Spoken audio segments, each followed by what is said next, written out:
돈과 권위가 합쳐지면 어떤 일이 벌어질까요? 상상 속 이야기 같지만 실제로 수만 명이 잡혀가고 수백 명이 목숨을 잃은 사건이 있었습니다. 오늘은 형제복지원 사건의 비극 뒤에 숨어있는 심리학을 깊게 들여다보겠습니다. 1970년대부터 80년대까지 한국 사회는 급격한 산업화와 도시화를 겪고 있었습니다. 정부는 깨끗한 도시를 만들겠다며 불황인 단속 정책을 펼쳤습니다. 거리에서 잠을 자던 사람들, 집이 없던 아이들, 심지어는 단순히 길을 걷던 사람들까지 잡혀갔습니다. 그들이 끌려간 곳은 불황인 보호시설이라는 이름의 수용소였습니다. 하지만 그 안은 보호시설이 아니라 감옥이자 노동장, 그리고 지옥이었습니다. 시설 안에서는 강제 노동이 이어졌습니다. 농장, 공장, 건설 현장으로 끌려가 하루 종일 일했지만 보수는 없었습니다. 탈출을 시도하거나 규율을 어기면 폭행을 당했고 심지어 목숨을 잃기도 했습니다. 공식 기록에 따르면 최소 551명이 사망했습니다. 하지만 당시 은폐된 상황을 감안하면 실제 숫자는 훨씬 더 많았을지도 모릅니다. 그렇다면 왜 이렇게까지 사람들을 가뒀을까요? 가장 큰 이유는 돈이었습니다. 수용 인원이 늘어날수록 정부 보조금이 늘어났습니다. 더 많은 사람을 가둘수록 더 많은 돈이 들어왔던 구조였습니다. 하지만 돈만이 이유는 아니었습니다. 수용자들은 강제 노동에 투입되어 막대한 이익을 만들어냈습니다. 시설 운영자는 이를 통해 사적 이득을 챙겼습니다. 사회도 책임이 있습니다.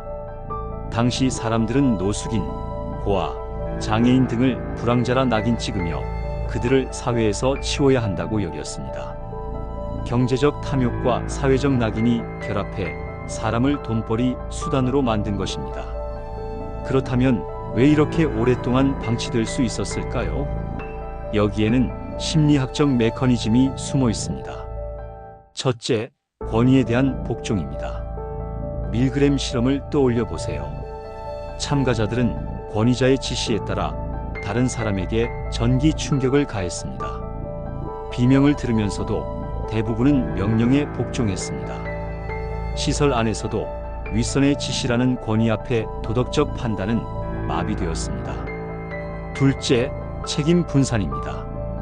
큰 조직에서는 개인이 내 잘못이라고 생각하지 않습니다. 위에서 시켜서 했을 뿐이다.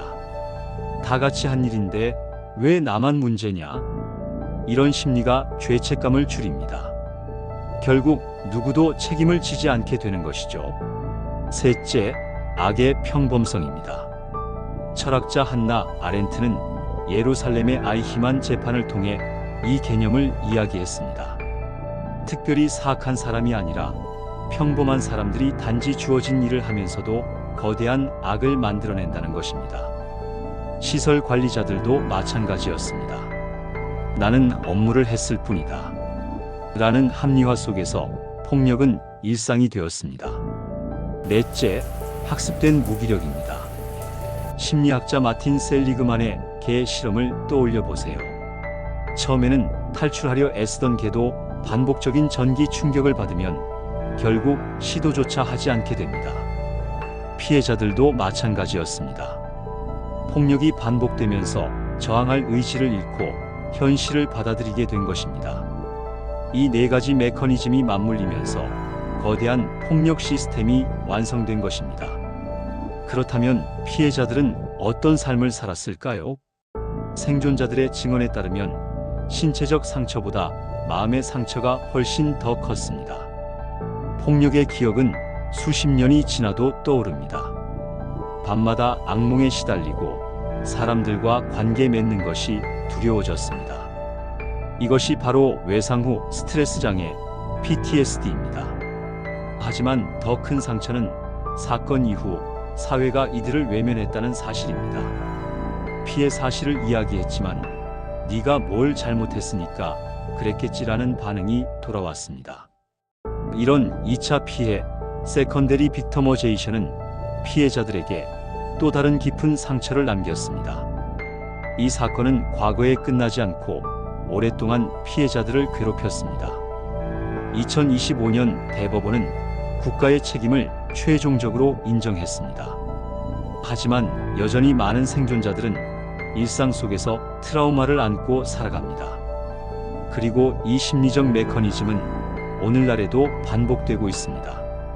학교 폭력, 직장 내 괴롭힘, 온라인 집단 따돌림, 모두 같은 심리적 구조 위에 놓여 있습니다. 권위에 복종하고 책임을 미루며 폭력을 일상처럼 받아들이고 피해자는 무기력 속에 갇히는 것. 과거의 역사가 아니라 지금도 우리 곁에서 일어나고 있는 일입니다. 돈과 권위가 만나면 인간은 어디까지 잔혹해질까요? 만약 당신이 그 시대, 그 조직 안에 있었다면 끝까지 아니오라고 말할 수 있었을까요? 오늘은 형제복지원 사건과 관련된 심리에 대해 알아봤습니다. 권위에 복종하고 책임을 미루는 심리는 오늘도 반복되고 있습니다. 더 깊은 심리 분석을 원한다면 구독과 알림 설정을 눌러주세요.